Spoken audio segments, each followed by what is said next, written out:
Maïmouna, direction Malawi avec ce deuil national décrété 21 jours donc de deuil national suite au crash d'avion.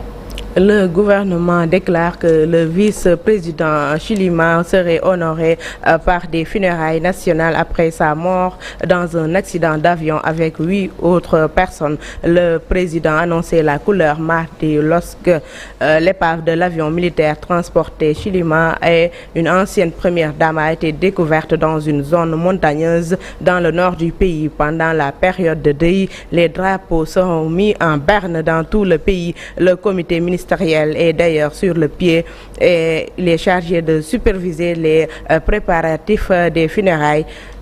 À Gaza, Cheikh Tidiane, une commission d'enquête de l'ONU accuse Israël de crimes contre l'humanité. La commission pointe du doigt les autorités israéliennes d'avoir commis non seulement des crimes de guerre, mais aussi des crimes contre l'humanité dans la guerre qu'elle mène depuis le 7 octobre. Les Nations Unies ont condamné plusieurs fois la conduite des opérations à Gaza, mais notez que là, c'est la première fois qu'elle parle de crimes contre l'humanité. La commission évoque par ailleurs d'autres meurtres, des déplacements de personnes forcées, d'actes de torture et de traitements inhumains dégradants à l'encontre des Palestiniens.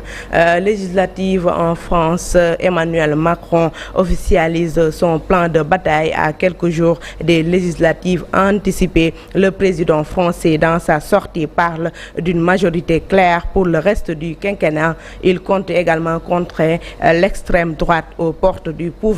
Macron promet donc de revenir très vite devant les Français pour expliquer sa décision de dissoudre l'Assemblée nationale au soir des élections européennes. Sport avec l'Euro 2024 qui débute ce vendredi en Allemagne et se déroule jusqu'au 14 juillet en compétition des équipes 24 sélections qui vont entrer en compétition donc avec pour objectif de soulever le trophée européen. Parmi ces équipes figurent la France, l'Angleterre, le Portugal va certainement briller, tout comme l'Italie avec ses analystes et chroniqueurs qui en parlent, Cheikh Tidiane. Absolument, Maïmouna Ndiaye. Donc, ce sera à partir de demain, l'Euro 2024. Merci beaucoup, Maï. On vous retrouve dans une demi-heure pour d'autres actualités nationales et internationales.